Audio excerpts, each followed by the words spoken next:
Hello friend, this is DP Thaplyal and welcome to my channel Economics with DP Thaplyal। आज UGC के द्वारा common university entrance test CUET 2022-23 के लिए देश के केंद्रीय जो विश्वविद्यालय हैं उनमें अंडर ग्रेजुएट कोर्सेज के लिए एडमिशन की जो प्रक्रिया होनी है उसके लिए जो टेस्ट हो रहा है कॉमन एंट्रेंस टेस्ट, उसके इम्पोर्टेंट बातें क्या है, उसमें टेस्ट का पैटर्न क्या रहेगा, किन किन चीजों पर प्रश्न पूछे जाएंगे, कैसे कैसे पेपर होगा, उस पर आज हम डिटेल से चर्चा करते हैं। तो सबसे पहले जो हमारे पास कॉमन एंट्रेंस एग्जाम की बात की गई अंडर ग्रेजुएट कोर्सेज के लिए, यूजीसी के द्वारा 21 मार्च 22 को एक पब्लिक नोटिस जारी किया गया जिसमें इसके बारे में डिटेल से बताया गया है कि किस ढंग से इस वर्ष से हमारे पास जो यूनिवर्सिटी ग्रांट कमीशन के द्वारा 45 जो देश की केंद्रीय विश्वविद्यालय है उसके अलावा भी राज्य के जो अन्य विश्वविद्यालय हैं और प्राइवेट जो कॉलेजेज हैं वो भी इस एंट्रेंस टेस्ट को अपने एडमिशन का आधार मान सकते हैं। लेकिन 45 जो कंट्री की सेंट्रल यूनिवर्सिटीज हैं उनमें यही एकमात्र आधार होगा, ये देख लीजिए इसमें। और हमें जो इम्पोर्टेंट बातें हैं उन्हें समझ लेते हैं। The university grant commission UGC has announced that admission into undergraduate courses in all 45 central universities on the basis of common university entrance test, जिसे हम CUET कह रहे हैं, from the academic session 2022-23। इसकी जो प्रमुख बातें हैं, UGC chairman M Jagdish Kumar ji ने कहा है कि CUET will be held in the first week of the July 22। इसके बाद जो all 45 central universities will have to admit student on the basis of their score on the CUET test. Class 12th board examination marks will not be considered for admission of undergraduate courses। जो class 12th पास करेंगे इस बार बच्चे, उसमें जो marks board में आएंगी उनको consider नहीं किया जाएगा एडमिशन के लिए। पहले तक सेंट्रल यूनिवर्सिटी में कट ऑफ 100% तक जाने लग गई थी। जो ये मार्क्स का जो परसेंटेज था जो क्लास 12th के बेस पर जो एडमिशन होते थे उस सिस्टम को बंद करके इस साल से जो कॉमन यूनिवर्सिटी एंट्रेंस टेस्ट में कैंडिडेट की जो मार्क्स आएंगी, जो परसेंटेज आएगा, उसके बेस पर उसे सेंट्रल यूनिवर्सिटीज में जो हमारी 45 सेंट्रल यूनिवर्सिटीज हैं और इसके अलावा प्राइवेट एंड स्टेट यूनिवर्सिटीज भी इसे फॉलो कर सकती हैं। कई स्टेट्स ने इसे कह दिया है कि उनके यहाँ पर जो इस बार एडमिशन होंगे अंडर ग्रेजुएट कोर्सेज के लिए, उनके लिए वो CUET को ही आधार मानेगा। The CUET will be online test to be conducted by the NTA and the application window for the same will be open from the first week of April। जो ये टेस्ट होगा ये ऑनलाइन मोड में होगा, computerise test होगा और इसे जो इस टेस्ट को जो एक कॉमन यूनिवर्सिटी एंट्रेंस टेस्ट होगा अंडर ग्रेजुएट कोर्स के लिए, उसको जो कंडक्ट करेगा उस एजेंसी का नाम है NTA, नेशनल टेस्टिंग एजेंसी। और इसकी जो विंडो है ये April first week, it means आजकल ये ओपन हो चुकी है और इस पर बच्चे अपने को रजिस्टर्ड कर लेंगे। जो भी इस बार 12वीं अपियरिंग है जो बोर्ड एग्जाम देंगे 26 मई से जो एग्जाम होने वाले हैं बोर्ड के, वो सारे बच्चे जुलाई फर्स्ट वीक में अपने अच्छे विश्वविद्यालयों में जो केंद्रीय विश्वविद्यालय है उनमें एडमिशन लेने के लिए अपने एप्लीकेशन फॉर्म को अप्रैल फर्स्ट वीक से फिल करना शुरू कर लेंगे, जो कि अभी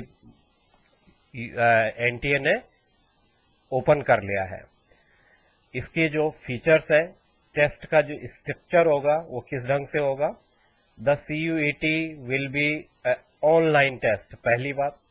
सेकेंड, इसमें जो आएंगे MCQ आएंगे एंड नेगेटिव मार्किंग होगी इनकरेक्ट आंसर के लिए। तो ये दो बातें इंपॉर्टेंट हो गई। एक तो ये टेस्ट जो होगा वो ऑनलाइन होगा और दूसरा इस पर मल्टीपल चॉइस क्वेश्चन पूछे जाएंगे MCQ, और जो गलत क्वेश्चन होगा उस पर नेगेटिव मार्किंग होगी।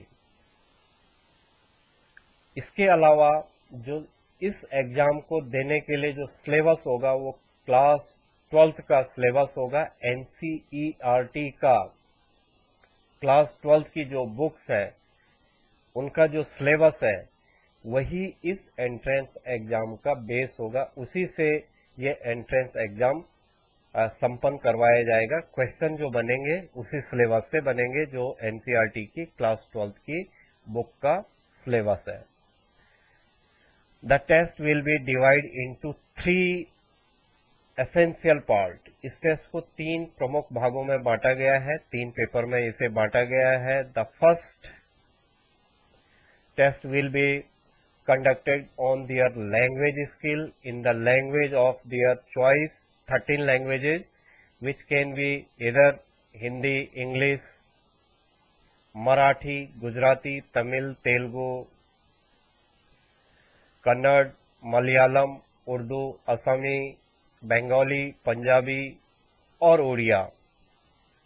1 लैंग्वेज टेस्ट इज कंपल्सरी। पहला जो टेस्ट पेपर होगा वो लैंग्वेजेस का होगा। 13 जो ये लैंग्वेजेज है इनमें से कोई एक लैंग्वेज कैंडिडेट को सेलेक्ट करनी होगी अपने एग्जाम के लिए। जब अभी NTA की साइट पर जब फॉर्म फिल करेगा उस समय कैंडिडेट इस चीज को ध्यान रखेगा कि उसे इन 13 लैंग्वेज में से कोई एक लैंग्वेज सेलेक्ट करनी है और उस लैंग्वेज को कंपल्सरली पास करना है। तो पहला पेपर लैंग्वेज पेपर हो जाएगा जिसमें ये 13 लैंग्वेज आएंगी। इसके अलावा जो apart from this compulsory section candidate can also choice to take another test based on the domain in the additional language such as French, Spanish, German, Nepali, Persian, Italian, Arabic, Sindhi, Kashmiri, Konkan, Bodo, Dogri, Maithili, Manipuri, Santhali, Tibetan, Japanese, Russian and Chinese।